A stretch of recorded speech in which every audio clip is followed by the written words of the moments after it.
Shalom a todos ustedes, bienvenidos a este especial de la Geulá de la semana, en el cual no vamos a tratar acerca de las noticias a la luz de la redención, sino vamos a tratar más que nada acerca del tema acerca de las 3 semanas, un tema un poco más relacionado con la Torá, relacionado con el mensaje esencial que tienen estas 3 semanas en las cuales estamos ahorita entre el 17 de Tamuz y Tisha B'Av.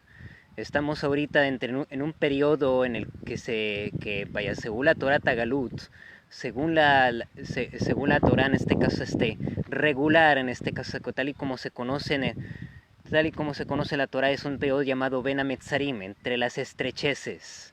¿Por qué? Porque este periodo, en este caso entre el 17 de Tamuz y Tisha B'Av, ¿por qué se le denomina Ben Hametzarim? ¿Por qué se le denomina entre las estrecheces?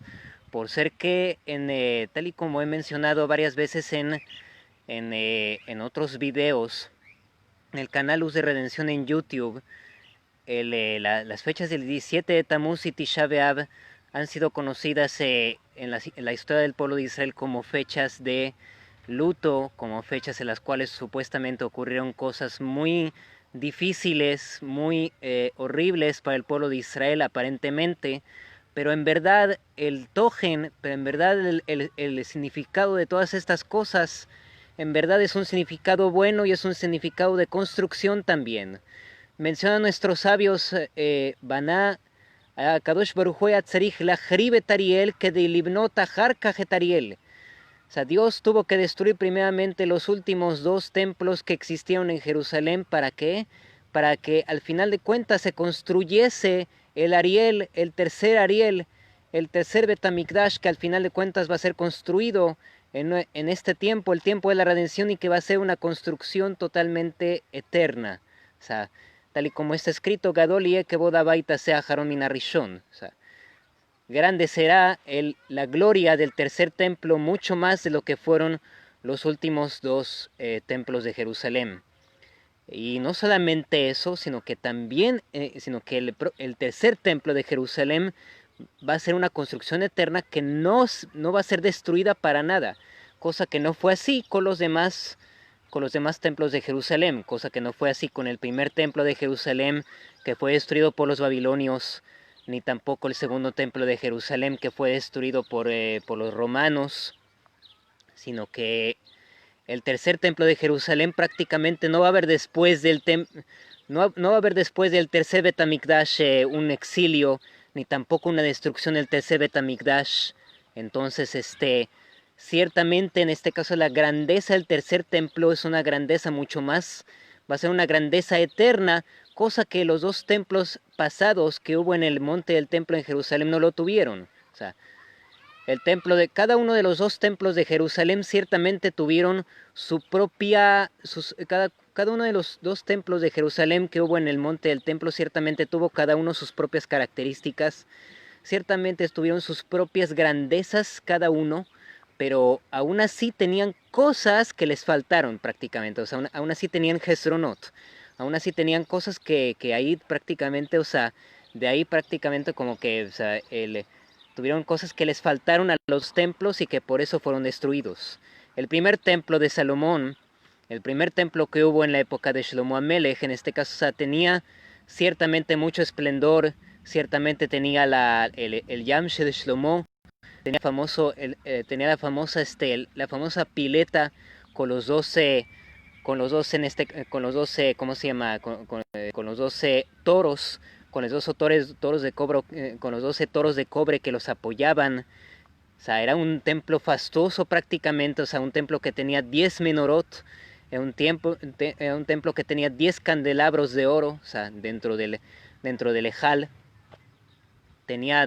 Y tenía prácticamente 12 shulchanot lechem apanim, tenía dos mesas de la proposición, pero aún así en este caso, con todo y la fastosidad, con todo y la pomposidad, tanto física como espiritual que tuvo el primer templo de Salomón, aún con todo eso, en este caso, lo que le faltó fue, en este caso, lo que le faltó fue el hecho de que el pueblo de Israel no se había desprendido de la esencia espiritual del primer Betamikdash. O sea, Y eso se da a ver por el hecho de que el pueblo de Israel en el tiempo del templo de Shlomo, en el tiempo del templo de Salomón, el pueblo de Israel prácticamente hicieron las tres averot, hicieron las tres pecados principales según la Torah, que fueron Abodá Zará, Gilui Arayot y Shefihut Damim, que fueron idolatría, inmoralidad sexual y asesinato. O sea,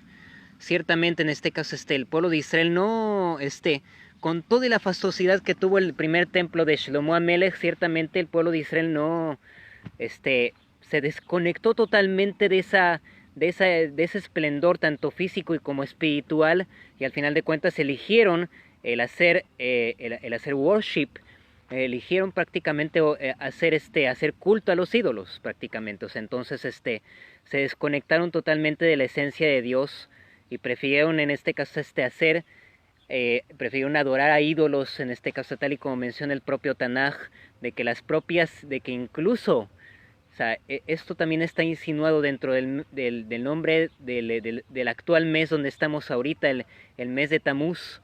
Menciona el Tanaj, Benashim Mebakot Tatamuz, y las mujeres lloraban por el Tamuz, y las mujeres lloraban por el dios de Tamuz dentro de los atrios del templo de Shlomo, dentro de los atrios del templo de Salomón en Jerusalén. O sea, lloraban por un ídolo, lloraban por el dios sol de la mitología babilónica. O sea, entonces a tal grado llegaba la desconexión, a tal grado llegaba la chutzpah por la Bodá Zará, a tal grado llegaba en este caso la descaradez por la idolatría que había en aquel entonces en la época del primer templo. O sea, y ciertamente el segundo templo que le sucedió, el segundo Bet HaMikdash que le sucedió después de los 70 años de exilio en Babilonia, y que fue reconstruido el segundo templo por medio de Esra Sofer, por medio de Esra el escribano, junto con la perdón, junto con la gente en este caso junto con la gente que regresaron que regresaron del exilio babilónico. Ellos fueron los que construyeron el segundo Bet HaMikdash. Ciertamente el segundo Bet HaMikdash fue un logro de aquel entonces, apoyado por el emperador Sirio de Persia, perdón, el emperador Cyrus. El emperador Cyrus de Persia, en este caso, él apoyó la construcción del segundo templo. Fue un templo que fue patrocinado por un Melech, Mimalgeu Motaolam. Fue un templo que fue patrocinado por un emperador de las naciones del mundo, y no cualquier emperador, sino un emperador que dominaba 127 estados. O sea, un emperador mucho más grande de lo que es actualmente Donald Trump. O sea, Donald Trump solamente gobierna sobre 50 estados en Estados Unidos. El imperio persa se extendía sobre 127 estados, prácticamente más de la mitad de lo que gobierna actualmente Donald Trump actualmente en Estados Unidos. Perdón.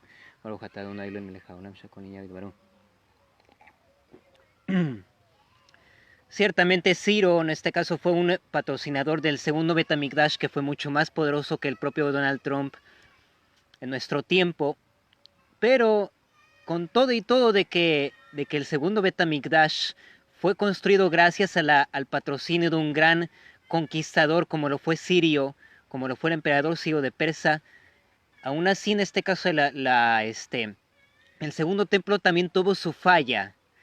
Aún así el segundo templo tuvo sus Hesronot, tuvo sus faltas. Entre ellas las famosas 5 faltas que mencionan los sabios dentro de la Gemara. Los sabios mencionan de que hubo 5 faltas, hubo 5 cosas que faltaron dentro del segundo templo de Jerusalén, como entre ellas que no hubo el Aron Abrit. El arca del pacto no se encontraba dentro del Sancta Sanctorum del segundo templo de Jerusalén. Nunca hubo un Aron Abrit. Nunca se puso en la Eben Ashtiah, en el Sancta Sanctorum, donde está la piedra fundamental sobre la cual Dios creó al mundo. O sea, sobre la cual Dios creó al mundo y sobre la cual Adam Arishon fue creado. Y que ahí, en este caso, en esa piedra fundamental, en el Sancta Sanctorum del Templo de Jerusalén, ahí debió de estar, en ese lugar, ahí debió de estar ahí debió de estar el Aron Abrit, ahí debió de estar el Arca del Pacto, pero nunca la hubo. Al final de cuentas, nunca la hubo en el segundo templo, en ninguna etapa de la época del segundo templo, ni en la época de Esra-Sofer, ni tampoco la época de los griegos, ni tampoco cuando se remodeló el segundo templo en la época de Herodes, en la época en la cual Herodes remodela el segundo templo, tampoco hubo el Aron Abrit. El Aron Abrit no estuvo presente dentro de eso. O sea, fuera de que también en este caso otra de las Hezronot, otra de las faltas que también tuvo el segundo templo es de que hubo 70 Kohanim Gedolim que prácticamente se sucedieron uno tras el otro y todos morían en Yom Kippur. Todos morían prácticamente al entrar al Sancta Sanctorum en Yom Kippur. Menciona la Torá en la Perashá de Haremot de que el Kohen Gadol tiene que entrar al Kodesh HaKodashim, tiene que entrar al Sancta Sanctorum para expiar por el pueblo de Israel, Vejiper a la Kodesh, Mitumot Bnei Israel mi Pisheyem, está escrito, y entrará el Kohen Gadol, y entrará el sumo sacerdote al Sancta Sanctorum, enfrente del Aron Abrit, para expiar por los pecados del pueblo de Israel, una vez al año, que es en Yom Kippur. O sea, solamente el Kohen Gadol es permitido entrar al Sancta Sanctorum solamente una vez al año, en Yom Kippur, para asperjar la sangre la sangre del seir, la sangre la sangre del cabrito que salió en suerte para Dios. O sea, recordemos que en Yom Kippur se hacía una suerte con 2 cabritos, Ejad Lashem, Ejad Lazazel. Uno era para Dios, en uno recaía la suerte para Dios y en otro recaía la suerte que tenía que ser lanzado en el desierto para Lazazel. Entonces, ciertamente en este caso gracias a todos los que nos están viendo en esta transmisión, Ramón Dueck, Jorge Tobar, Kosher KMD, Nico Venegas, Raba, anoche lo soñé que andaba acá en Monterrey, Nuevo León, México. ¿Por qué sería el sueño? Besrat Hashem, o sea, Dios mediante, Nico Venegas, vamos a ir, Besrat Hashem, cuando pase la pandemia. Yo ya mencioné a una persona en Colombia que Besrat Hashem yo voy a viajar a Colombia, y muy probablemente de Colombia me vaya también para allá a Monterrey, si tú quieres. Besrat Hashem, eso también va a suceder, pero Besrat Hashem, cuando pase toda la pandemia, ahí vamos a estar haciendo una gira por Latinoamérica, por Colombia, y pues también, Dios mediante, también en México vamos a estar también dando conferencias. Pero ciertamente, bueno, volviendo al tema que estábamos mencionando en este caso, ciertamente el primer y segundo Betamigdash tuvieron muchas faltas. Ciertamente el primer y segundo Betamigdash tuvieron muchas faltas, en las cuales prácticamente se da a ver de que el esplendor de la Shejinah y la residencia y prácticamente la Shrata Shejinah, prácticamente la iluminación de la Shejinah, la iluminación de la presencia de Dios que hubo en los 2 templos de Jerusalén, en el monte del templo, no fue completa. No fue una Shrata Shejinah, no fue en este caso la Shejinah no se reveló 100% ni en el primer templo ni en el segundo templo. ¿Esto qué quiere decir? Que prácticamente, o sea, por ser que en los 2 Batei Mikdash, por ser que tanto en el primero como en el segundo templo no hubo 100%, la Shejinah no se posó 100% dentro de esos Batei Mikdash, por eso es que pudieron destruirse. Cosa que no va a ser así con el tercer templo de Jerusalén. En el tercer templo de Jerusalén va a ser una residencia al 1000%. La Shejinah se va a posar y la Shejinah va a revelarse al 100% dentro del tercer Betamikdash prácticamente. Esa es la razón por la cual el tercer Betamikdash no se va a destruir. O sea, y esa es la razón por la cual el tercer Betamikdash es el Beit Nitzhi, es la casa eterna de Dios. O sea, y es prácticamente ya el Tajlita Olam, es la finalidad por la cual fue creado el mundo. O sea, la finalidad por la cual fue creado el mundo no es para que existieran los últimos 2 templos de Jerusalén, sino la finalidad por la cual fue creado el mundo es para que se revele el tercer templo, en el cual va a residir la Shejinah al 100% dentro de ella, en una forma completa y en una forma plena. No como en los últimos 2 Batei Mikdash, en los cuales la Shrata Shejinah, en la cual la residencia de la Shejinah no fue al 100%, sino que tuvo sus defectos. O sea, en el tercer Betamikdash no va a ser así. En el tercer Betamikdash prácticamente va a ser al 100% la evidencia, la revelación evidente de la Shejinah va a ser al 100%, y entonces en la cual esto va a darse a ver en el hecho de que la Geulá, esto se da a ver en el hecho de que la Geulá es la completitud de todas las expresiones divinas que habidas y por haber. Vamos a ver, ¿qué significa todo esto que estoy diciendo ahorita? El Rebbe explica esto dentro de la Sijá, dentro del Bar Malhut, dentro de la última Sijá que dio en vida, la Sijá la Sijá que aparece, la Sijá del Rebbe, de Matot Masei de Tafshin Nun Aleph del 5751, el año 1991, o sea, en el año 1991 el Rebbe da a ver en la última Sijá que dio en la Perashá de Matot Masei, menciona el Rebbe que existen dos cosas contradictorias dentro de las perashot que vamos a leer en este Shabbat.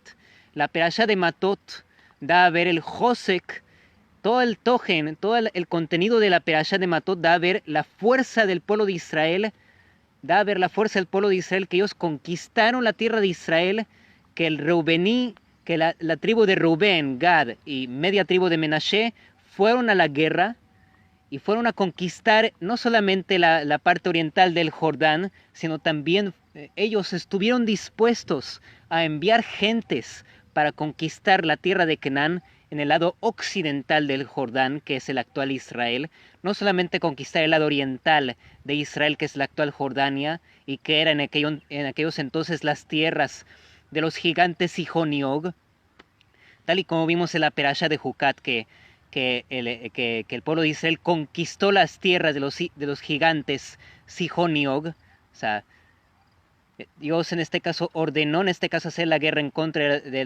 de los gigantes Sihón y Og, y le mencionó a Hashem a Moshe, que biadja natati otam, porque en vuestras manos los he puesto a ustedes para que ustedes los hereden, para que ustedes hereden las tierras de los gigantes Sihón y Og. Los reinos de Sihón y Og yo se los he dado en sus manos, ¿para qué? Para que ustedes las hereden, para que ustedes las conquisten y las hereden. O sea, y ciertamente fue así, y en esas tierras se asentaron. En esas tierras se asentaron la tribu de Gad, de Reubén y media tribu de Menashe. O sea, se asentó el Shevet, se asentó la tribu de Mahir ben Menashe, o sea, en lo que es actualmente la tierra del Golán. Bueno, lo que sea actualmente el Golán israelí y el Golán sirio también, o sea, la región de Dara en Siria también es parte de la heredad de Mahir ben Menashe. Ahora en este caso, pero por otra parte, vemos que contrariamente al tojen, contrariamente al contenido de la perashá de Matot, está la perashá de Masei, que da a ver el Masei bene Israel asher meretz Mitzrayim. O sea, inmediatamente que terminamos de leer la perashá de Matot, viene una perashá que da a ver totalmente lo contrario a la fuerza del pueblo de Israel de conquistar y heredar la tierra, que es prácticamente la perashá de Masei. Estos son los viajes del pueblo de Israel que salieron de la tierra de Egipto y pasaron por tales y tales, y pasaron por X, Y y Z paradas, Baizú, Bayahanú, y se fueron de Egipto y llegaron a Sucot, y se fueron de ahí al Yamsuf, y se fueron de ahí a las orillas del mar Rojo, y después de ahí a Dofka, y después de Dofka se fueron a Elim, y de ahí se fueron al monte Sinai, Baizú, Bayahanú, y viajaron y se asentaron en una parada, y después en otra parada, y en otra parada, y en otra parada, hasta contar 42 paradas antes de llegar a la tierra prometida. O sea, entonces, fuera de que también la perashá de Masei trata acerca de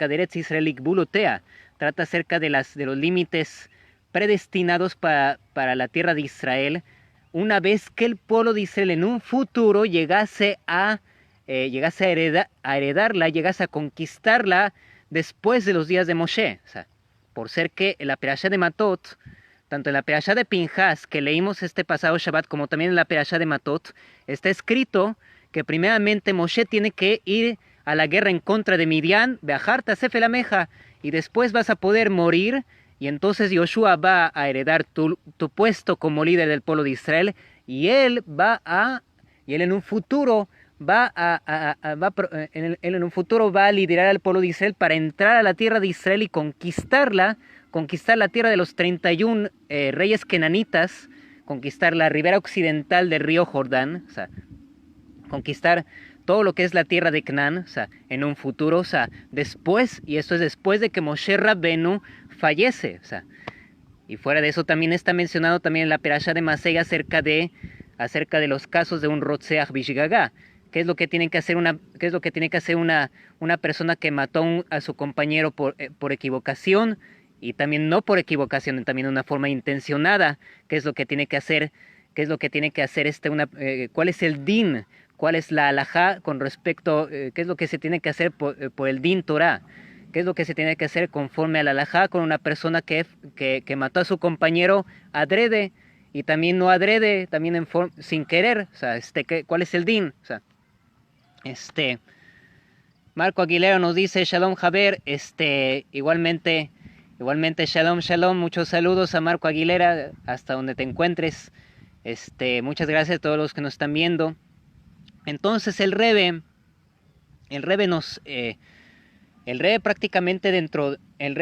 quiere analizar prácticamente las contradicciones que hay entre una cosa y la otra. Quiere analizar las contradicciones que hay entre el contenido de la Perashá de Matot y el contenido de la Perashá de Masei. La Perashá de Matot trata acerca de Josek, trata acerca de la fortaleza del pueblo de Israel para ya estar conquistando la tierra de Israel, para estar conquistando la heredad que Dios les está dando, y no solamente eso, hasta el grado de que la Perashá de Matot se da un recuento del botín que ellos tuvieron de la guerra en contra de Sihón y Og. O sea, el grado de que la Perashá de Matot nos da el recuento del botín prácticamente, o sea, cuántos caballos y cuántos burros y cuántas mujeres, o sea, incluso cuántas mujeres en este caso fueron tomadas por botín, o sea, cosa que no es así con la Perashá de Masei. La siguiente Perashá, la Perashá de Masei, prácticamente da a ver una cosa a futuro, prácticamente, da a ver una cosa a futuro. O sea, el pueblo de Israel está totalmente desprotegido, está en una situación de debilidad y está errante.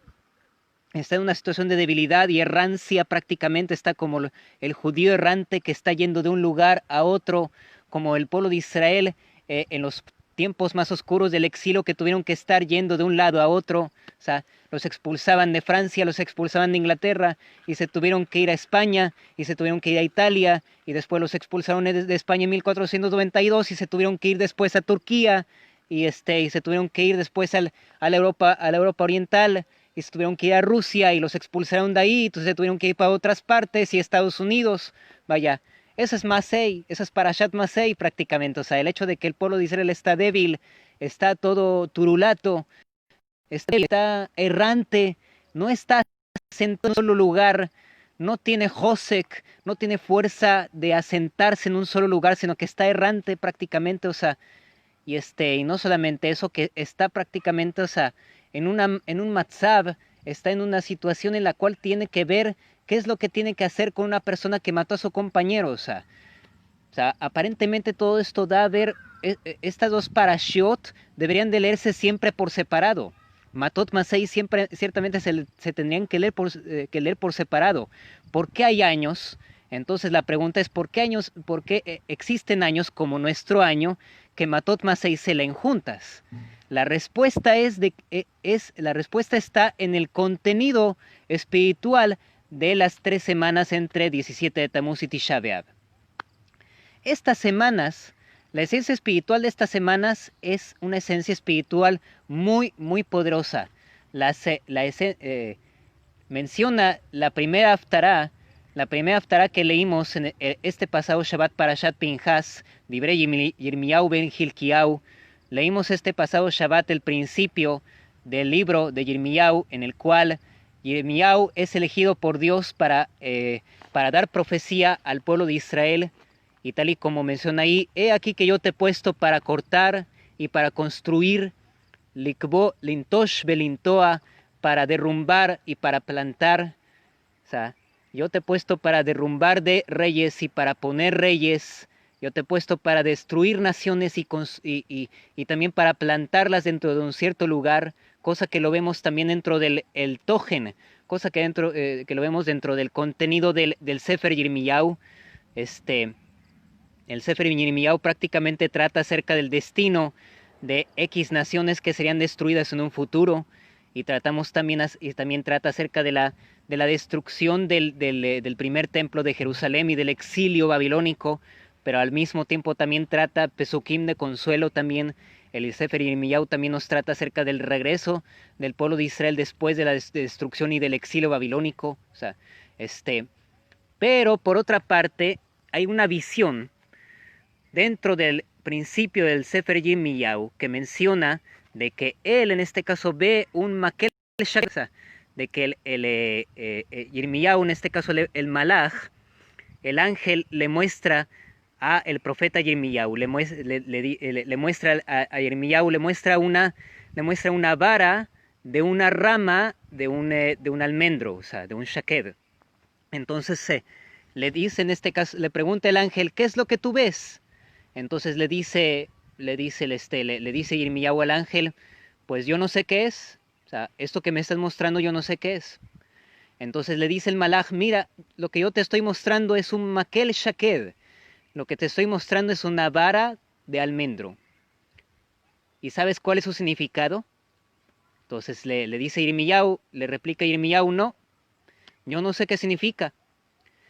Le dice el malaj, tú estás viendo ahorita, te estoy dando a ver ahorita una vara de almendro para que sepas de que Akadosh Baruj Hu está apresurado en hacer cumplir sus palabras. Kishoked al Debarí la azotó. Porque Dios está apresurado para cumplir su palabra para hacerla. O sea, menciona el Rebe en nombre del Zohar de que el Shaked, el árbol del almendro por lo general da frutos, es el árbol más rápido, es el árbol que más rápido da su fruto. O sea, en un periodo de 21 días prácticamente ya está dando flores y después frutos prácticamente. O sea, en un periodo muy corto de tiempo da flores, e inmediatamente después da frutos prácticamente. O sea, al principio de la primavera, por ejemplo, aquí en Israel vimos al principio de la primavera de que los primeros árboles que florecieron fueron los árboles de almendros. O sea, fueron los primeros árboles que dieron sus flores. Y casi inmediatamente después, en un lapso de 2 semanas, prácticamente ya estaban dando frutos, prácticamente, ya estaban dando almendros. Entonces, ¿cuál es el significado del almendro? ¿Cuál es el significado del shaked? ¿Cuál es el significado del almendro en esta? ¿Y qué tiene que ver con la esencia de las 3 semanas? ¿Qué tiene que ver con la esencia de las Shlosha Shavuot, de las 3 semanas entre el 17 de Tammuz y Tisha B'Av? O sea, menciona, en este caso sigue mencionando el Sefer Yirmiyahu, sigue mencionando el libro de Yirmiyahu, la primera Haftará que leímos en este primer Shabbat dentro de las 3 semanas, que el propio menciona Besedebar Hashem el Zerubabel, Besedebar Hashem el Zerubabel, y esta es la palabra de Dios que dirás para Zerubabel, que es el líder del pueblo de Israel dentro del exilio babilónico. Lo bejail velo bekoach kim berruji amar Hashem, no por fuerza, no por fuerza física es que ellos van a ganar las batallas, sino con mi espíritu van a ganar las batallas, dice Dios. O sea, y este es precisamente el significado de lo que es este pasuk, que no con la fuerza física ganarás las batallas, sino con Kim Berruji, sino con mi espíritu, dice Dios.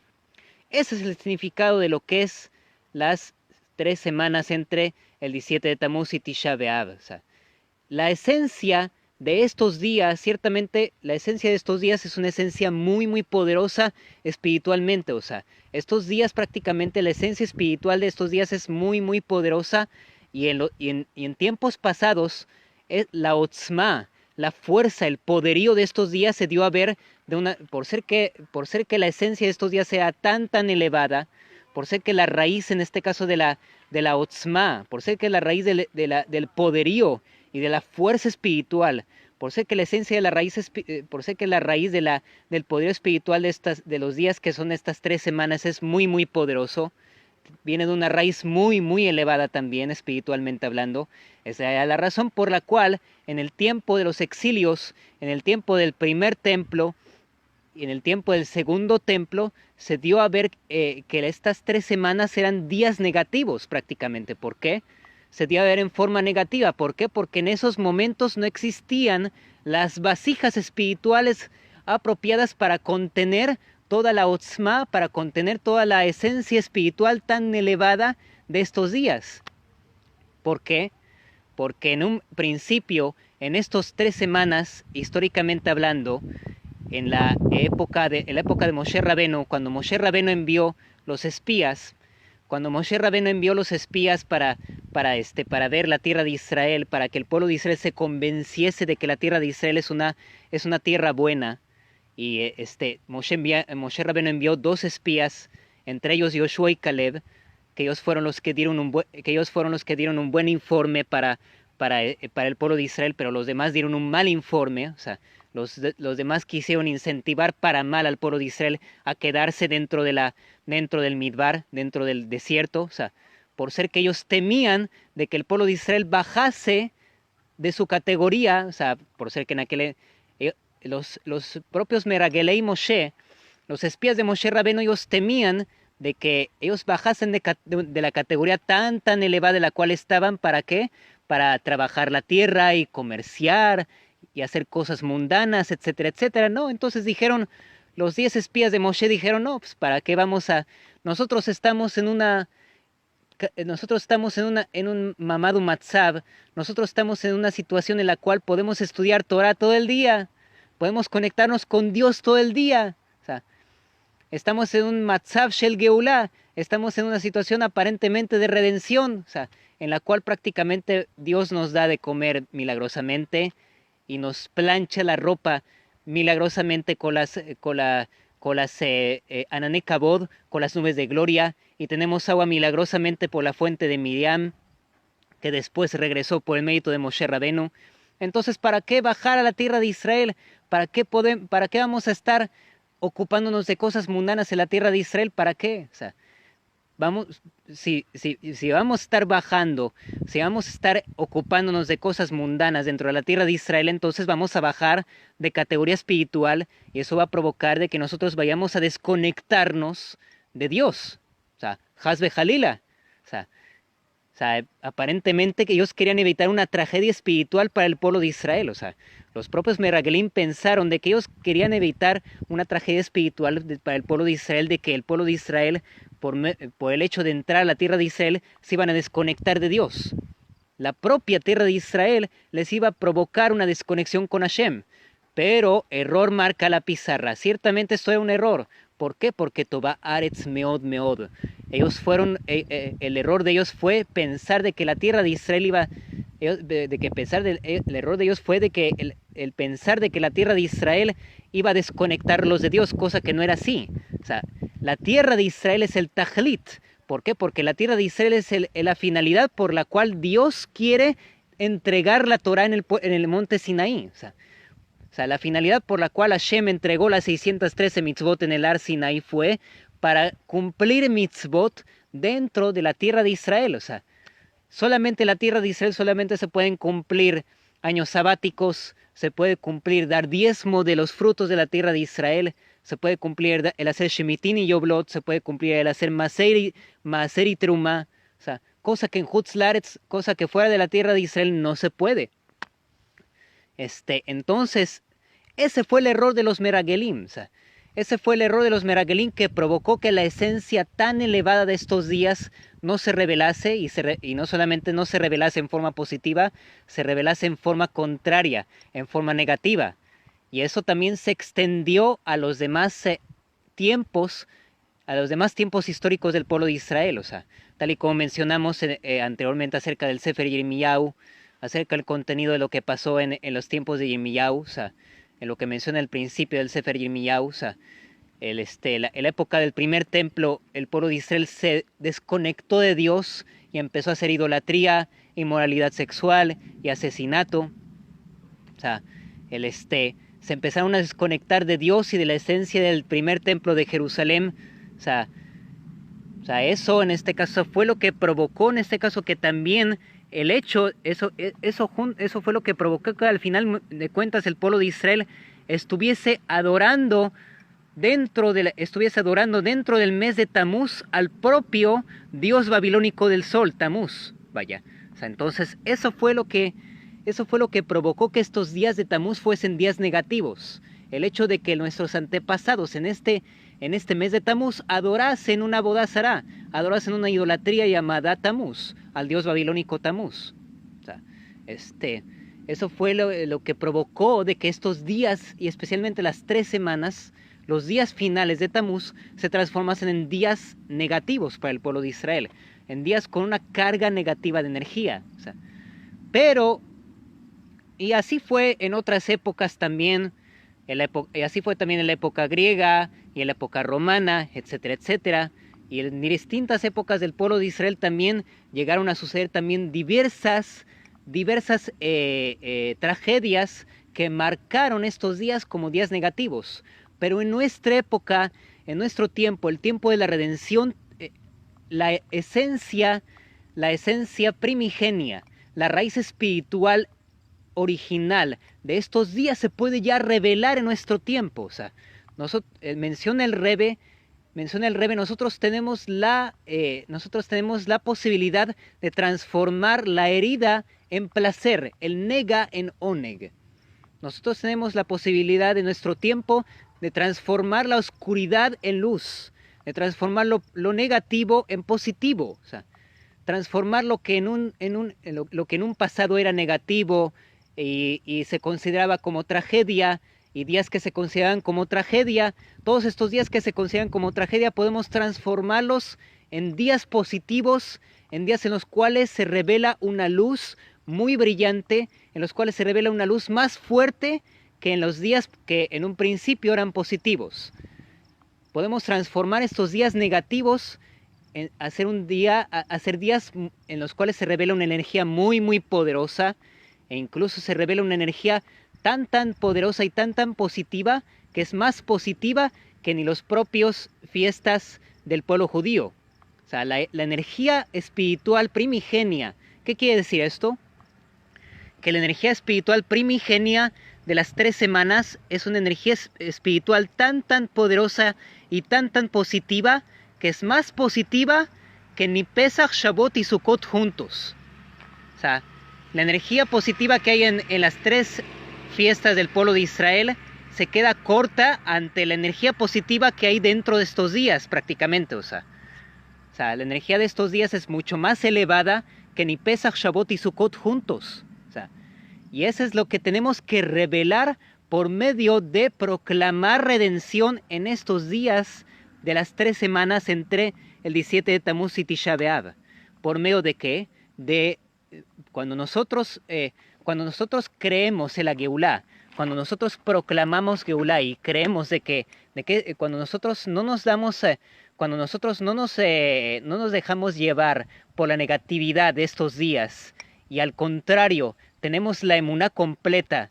Al contrario, cuando nosotros nos encomendamos a Dios con la emuná completa, de que estos días cuando nos encomendamos con emuná completa y le decimos a Dios, tú ciertamente a través de la historia has revelado estos días como negativos, y estos días han tenido una carga negativa alrededor de los siglos y alrededor de la historia del pueblo de Israel, pero ahora estamos en el tiempo de la redención, y nosotros queremos voltear esa oscuridad dentro de estos días, queremos voltearla en luz, y queremos revelar la luz dentro de estos días de oscuridad, y queremos revelar la energía tan positiva y tan poderosa de estos días, la queremos revelar dentro del mundo, y que se dé a ver en forma evidente dentro del mundo.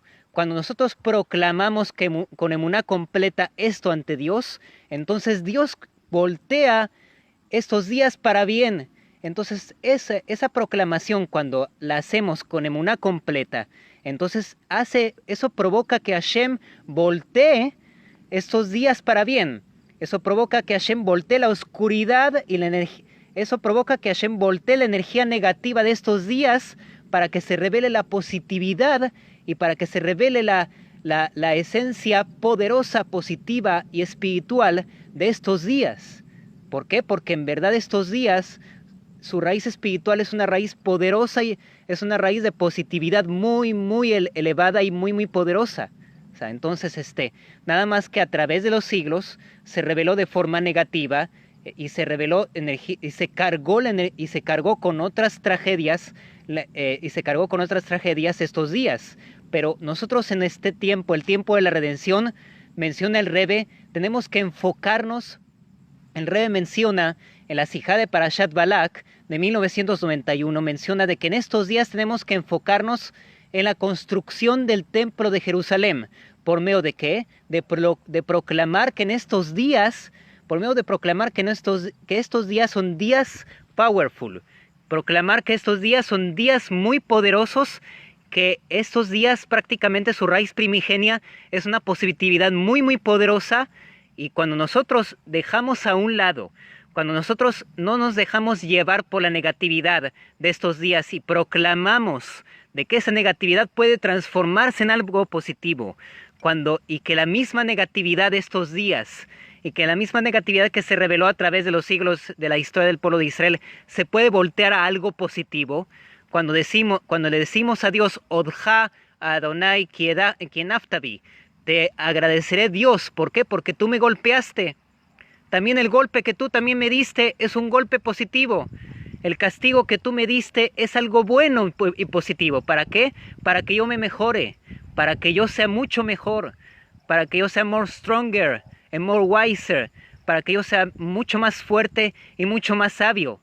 Tú me golpeaste y me castigaste en estos días. ¿Para qué? Para que el pueblo de Israel sea mucho más sabio y sea mucho más fuerte y tenga mucha más positividad, y para que la positividad la dé a ver en una forma mucho más stronger, en una forma mucho más fuerte y mucho más estable también. O sea, eso es lo que tenemos que proclamar en estos días de las 3 semanas, y por medio de ello vamos a poder voltear la energía negativa que se cargó dentro de estas 3 semanas, se va a voltear en luz, y en una luz muy poderosa, y en una luz y una positividad muy, muy poderosa, incluso más poderosa que Pesach, Shavuot y Sukkot juntos. Hay que recordarlo. La energía poderosa, la positividad tan poderosa y tan elevada que hay dentro de las 3 semanas entre el 17 de Tammuz y Tisha B'Av es más elevada que la energía de Pesach, Shavuot y Sukkot juntos. O sea, estos días son muy, muy elevados y están conectados con la energía del tercer templo, que va a ser un templo eterno, y en el cual se va a revelar al 100%, al 1000%. Dios se va a revelar al 1000% dentro de la esencia del tercer Bet HaMikdash. ¿Por qué? Porque la Geulá es Geulá Nitzhit. Por ser que la redención final y completa es una Geulá eterna. Después de la Geulá eterna y completa, ya no va a haber más Galut, ya no va a haber más exilio. Afejad lo Isher Galut. Nadie se va a quedar en el exilio. Lo idach mimen unidach. Todos vamos a redimirnos al final de cuentas. Dios está trabajando, ¿para qué? Para que nosotros podamos descubrir la esencia interior y el Mashiach que hay dentro de nosotros. El Mashiach que reside dentro de nosotros. Dios está trabajando, ¿para qué? Para que la gente empiece a introspescar dentro de sí misma, para que la gente medite dentro de sí misma y revele el Koach. Dios quiere en nuestro tiempo que nosotros revelemos la fuerza que tenemos por dentro de voltear la oscuridad en luz. Cada uno de nosotros en esta generación puede voltear la oscuridad en luz, puede hacer Itap Jajashu Jalineora. Cada uno de nosotros puede voltear lo negativo en positivo. Puede voltear lo aparentemente negativo, puede transformarlo en algo muy, muy positivo, en algo muy, muy powerful. O sea, al igual como, y eso significa que también estos días los podemos transformar de días negativos a días muy positivos, a días muy poderosos, revelar la esencia primigenia, revelar la raíz espiritual primigenia de estos días, que en verdad, que tal y como dijimos, la verdadera raíz espiritual de las 3 semanas es una raíz espiritual muy, muy elevada, muy positiva, muy poderosa, y esa energía espiritual primigenia se quiere revelar ahorita en el mundo, en forma completa. Y este es el tiempo, and now is the time. Y ahorita es el tiempo. En el tiempo de la redención podemos revelar de que la oscuridad también es luz. De Belaila Kayom Yair. Y la noche también va a alumbrar como el día. O sea, y se va a revelar que el Hoshech le mala meor. Y se va a revelar que la oscuridad es mucho más fuerte que la luz. Que la raíz espiritual de la oscuridad es mucho más fuerte que la luz. En este caso, o sea, se va a revelar, y no solamente eso, que la oscuridad es un cli, que la oscuridad, y también podemos revelar en nuestro tiempo de que la oscuridad es un recipiente divino para revelar una luz mucho más fuerte que la luz positiva per se, que la luz positiva que se revela en forma evidente todo el tiempo. O sea, ciertamente esa es la esencia de las 3 semanas, y nosotros tenemos la fuerza de revelarlo en nuestro tiempo. Nosotros tenemos la fuerza de revelar Itap Hajashu Halineora, de revelar que la oscuridad es también un cli para llevarlos a la luz. Y no solamente eso, transformar lo aparentemente negativo, transformarlo en algo positivo. O sea, hacer que lo negativo, hacer que el castigo se transforme en una herramienta que nos ayuda a superarnos y a ser mucho más fuertes y mucho más sabios en la vida. O sea, ese es el objetivo por el cual Dios castigó al pueblo de Israel. Ese es el objetivo por el cual Dios destruyó los 2 templos de Jerusalén. ¿Para qué? Para hacernos crecer como personas, para que el pueblo de Israel crezca y se vuelva más fuerte y más sabio. O sea, para que se vuelva más estable dentro de su espiritualidad, y que esa espiritualidad la pueda revelar de una forma mucho más stronger, de una forma mucho más fuerte y más estable. O sea, y no solamente eso, no solamente eso, Dios quiso que el pueblo de Israel llegue a esa grandeza de revelar dentro de la oscuridad la luz y oculta que hay dentro de la oscuridad, y entonces ahí es cuando la oscuridad se vuelve en luz.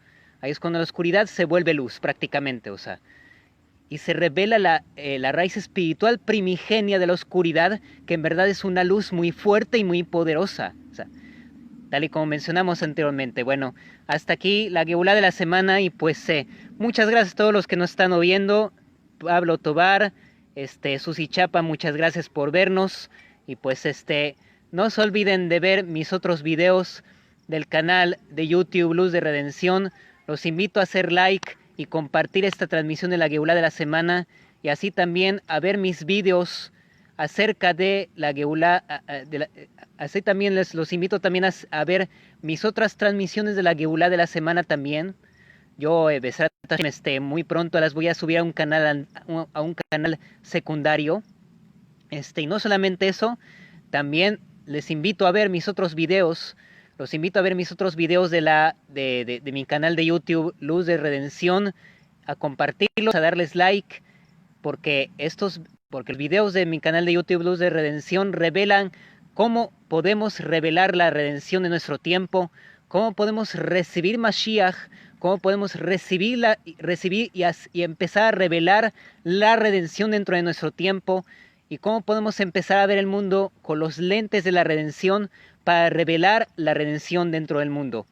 Nos vemos en otro video y en otra transmisión de la Geulá de la semana, y les deseo Shavuot Tov, les deseo una feliz y próspera semana, una semana en la cual podamos revelar que la oscuridad también es luz, que podamos revelar que lo negativo también es positivo, al final de cuentas, que lo negativo no es más que un recipiente del plan divino, que no es más, que podamos revelar que lo negativo no es más que un vehículo del plan divino para hacer revelar lo positivo y la esencia divina dentro de nosotros. Nos vemos, Kol Tuv.